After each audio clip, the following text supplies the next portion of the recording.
दोस्तों इतना तो आप सभी जानते ही होंगे कि जब बात उधम और मस्ती करने की आती है तब उसमें बच्चे ही सबसे आगे होते हैं, क्योंकि उधम करना बच्चों का काम होता है। लेकिन शायद ये आप जानते हो कि कभी कभी बच्चों का यही उधम उनके ऊपर कुछ इस कदर भारी पड़ता है जिसकी कोई कल्पना भी नहीं कर सकता। तो चलिए, क्योंकि इस वीडियो में हम आपको एक ऐसे ही बच्चे की कहानी बताने वाले हैं जिसने खेल ही खेल में अपने कान के अंदर एक पेंसिल डाल ली और उसके बाद जो हुआ वो आपके होश उड़ा देगा। लुइस किंग नाम का ये बच्चा ब्रिटेन का रहने वाला था, जो कि अपने माता पिता और दादी के साथ खुशी खुशी रहा करता था। दोस्तों इसकी दादी ही इसका ख्याल रखती थी, क्योंकि इसके माता पिता दोनों ही जॉब करते थे, इन्हें रोजाना काम से बाहर जाना पड़ता था। एक दिन जब इसके माता पिता घर पर नहीं थे तब ये आराम से अपने रूम में बैठकर ड्राइंग बना रहा था, जिस वजह से इसकी दादी इसे ऐसे ही छोड़कर घर के दूसरे कामों में लग गई, क्योंकि उन्हें लगा कि लुइस ड्राइंग बनाने में व्यस्त है। लेकिन जब लुइस ड्राइंग बना रहा था तब उसी दौरान अचानक ही उसका मन हुआ कि क्यों ना पेंसिल को अपने कान में डालकर देखा जाए। दोस्तों बच्चे बहुत ही ज्यादा क्यूरियस होते हैं, जिन्हें हर चीज के बारे में जानने की इच्छा होती है।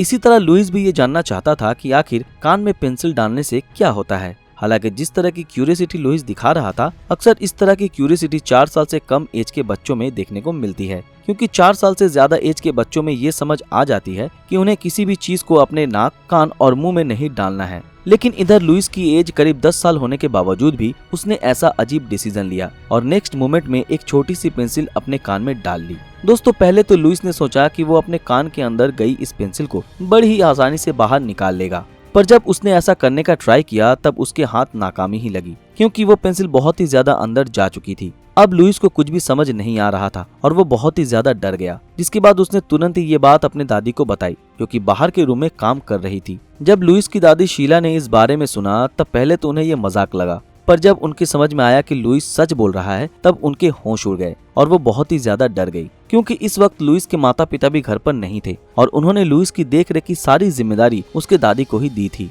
इसी तरह डरते डरते उन्होंने लुइस को अपने पास बुलाया और अपने घर पर रखे फर्स्ट एड किट से लुइस के कान से वो पेंसिल निकालने की कोशिश की, पर क्योंकि पेंसिल बहुत ही ज्यादा अंदर घुस चुका था इसलिए उनकी ये कोशिश भी नाकामयाब रही। आप सभी को जानकर हैरानी होगी कि जब लुइस की दादी उसके कान में से ये पेंसिल निकालने की कोशिश कर रही थी तब उस दौरान उन्होंने लुइस के कान को ज्यादा मसल दिया था, जिससे पेंसिल और भी ज्यादा अंदर चली गई थी और लुइस का दर्द और भी बढ़ गया था। अब लुइस की दादी को ये समझ आ चुका था कि घर पर लुइस के कान के अंदर फंसी उस पेंसिल को नहीं निकाला जा सकता, जिसके बाद वो तुरंत ही लुइस को हॉस्पिटल लेकर पहुंची, जहां डॉक्टर्स ने लुइस के कान की जांच करने के बाद उसका ऑपरेशन करने का डिसीजन किया। इधर डॉक्टर्स लुइस के ऑपरेशन की तैयारी कर रहे थे तो उधर लुइस की दादी ने उसके माता पिता को कॉल करके सारी घटना की जानकारी दे दी थी, जिसके बाद वो दोनों भी भागे भागे हॉस्पिटल आ गए थे। दोस्तों लुइस का ये ऑपरेशन कई घंटों तक चला, पर इसमें सबसे अच्छी बात ये थी कि डॉक्टर्स को इस ऑपरेशन में सक्सेस मिल गई थी, क्योंकि उन्होंने एक एक करके लुइस के कान से बहुत सारे पेंसिल के टुकड़े निकाल दिए थे।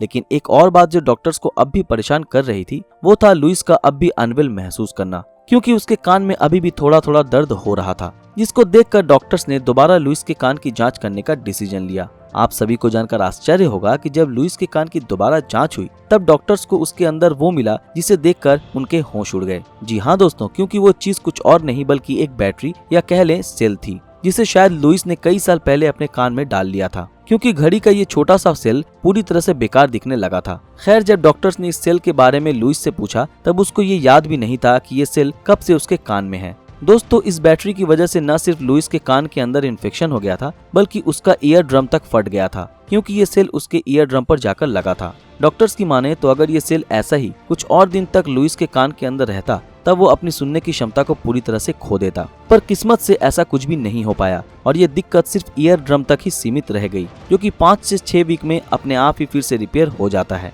इस घटना के बाद एक बात तो समझ आती है कि बच्चे कुछ भी कर सकते हैं, इसलिए आप सभी व्यूअर से मेरी एक ही रिक्वेस्ट है कि अगर आपके घर में भी बच्चे हैं तब उन पर जरा ध्यान दीजिए, क्योंकि अकेले में बच्चों का दिमाग न जाने क्या क्या सोचता है। तो दोस्तों ये थी हमारी एक और इंटरेस्टिंग वीडियो। अगर पसंद आया तो इस वीडियो को लाइक और ज्यादा से ज्यादा शेयर जरूर करें। अगर आप हमारे इस चैनल पर नए हैं तो हमारे चैनल को सब्सक्राइब करके बेल आइकन ऑन कर दें। तो फिर मिलते हैं आपके साथ अगले वीडियो में, तब तक के लिए अलविदा।